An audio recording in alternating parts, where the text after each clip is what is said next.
করত এবং একে অপরের সাথে মিলিত হয়ে নিজেদের ঈমানকেও আরো মজবুত করত। তাদের হৃদয়ও ছিল তাওহীদের আলোয় উদ্ভাসিত। তারা বুঝতে পেরেছিল দাকিয়ানুসের রাজত্ব ও তার মিথ্যা কথা সবগুলোই ক্ষণস্থায়ী, কিন্তু আল্লাহর রাজত্ব চিরস্থায়ী। এরপরে শাসকের রক্তচক্ষু উপেক্ষা করেও এই যুবকেরা এক যুগান্তকারী সিদ্ধান্ত নেয়।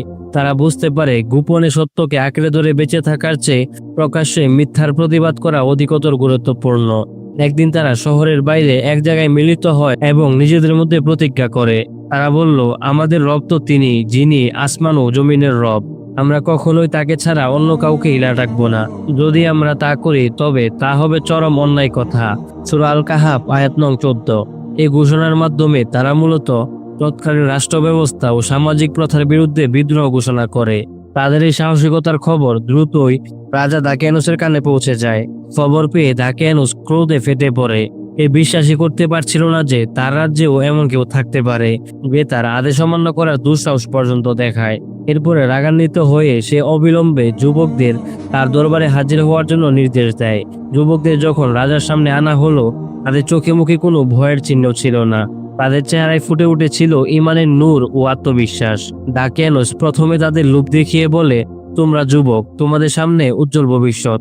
আমার আনুগত্য স্বীকার করো, দেবদেবীর পূজা করো। আমি তোমাদের রাজ্যের উচ্চ পদে আসীন করব, রণসম্পদে ভরিয়ে দেব। কিন্তু যুবকেরা ছিল অবিচল।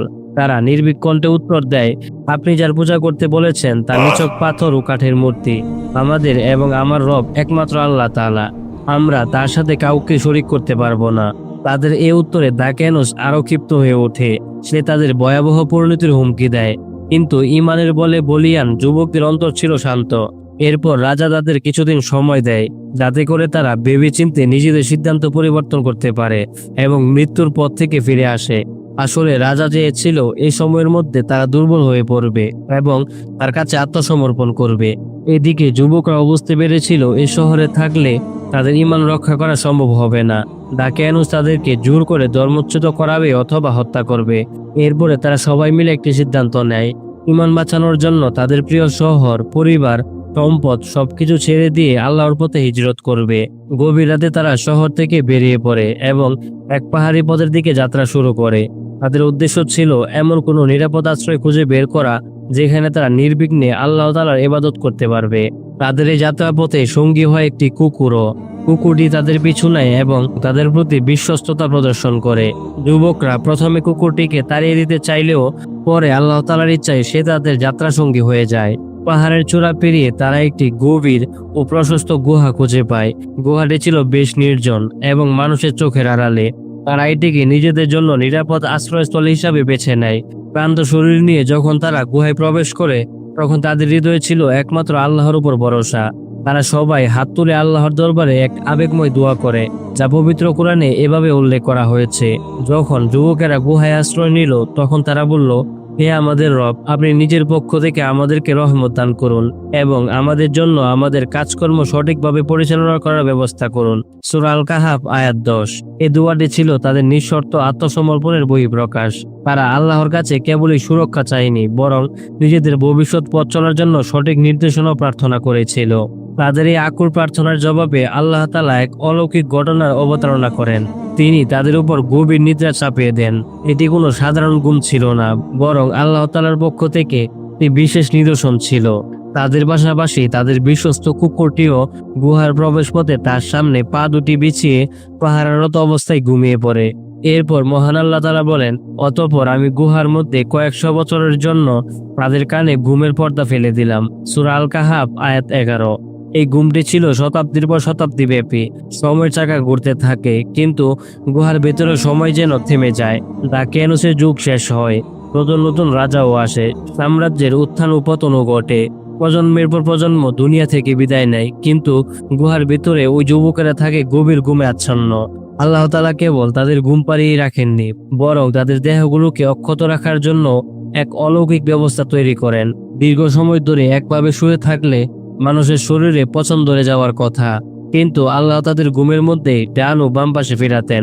পবিত্র কোরআনে আরো বলা হয়েছে, তুমি দেখতে পেতে সূর্য উদয়ের সময় তাদের গুহার ডান দিকে হেলে যায় এবং অস্ত যাওয়ার সময় তাদের বাম দিক দিয়ে অতিক্রম করে। আর তারা গুহার প্রশস্ত চত্বরে অবস্থান করেছিল। এটি আল্লাহ তাআলার নির্দেশন সমূহের মধ্যে অন্যতম। সূরা আল কাহাফ আয়াত নং 17। এর অর্থ হলো সূর্যের প্রথম আলো সরাসরি তাদের দেহে লাগতো না, যা তাদের ত্বককে সুরক্ষিত রাখত।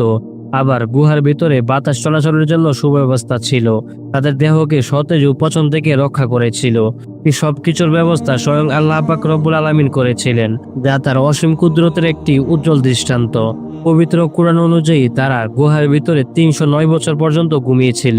আল্লাহ তাআলা বলেন, আর তারা গুহায় অবস্থান করেছিল 300 বছর, আরও অতিরিক্ত 9 বছর। সূরা আল কাহাফ আয়াত নং 25। ইসলামিক গবেষকদের মতে সৌর হিসাব অনুযায়ী সময়কালটি ছিল 300 বছর এবং চন্দ্র হিসাব অনুযায়ী 309 বছর। এই দীর্ঘ সময় দুনিয়ার ইতিহাসে বহু পরিবর্তন এনেছিল। যে পৌত্তলিক সমাজ থেকে তারা পালিয়েছিল, সেই সমাজ তখন তাওহীদের আলোয় ছড়িয়ে পড়েছিল।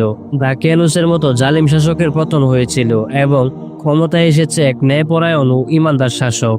309 বছর পর আল্লাহ তাআলার আদেশে তাদের ঘুম ভাঙে। ঘুম থেকে জেগে উঠে তারা একে অপরকে জিজ্ঞেস করতে থাকে, আমরা কতক্ষণ ঘুমিয়েছি?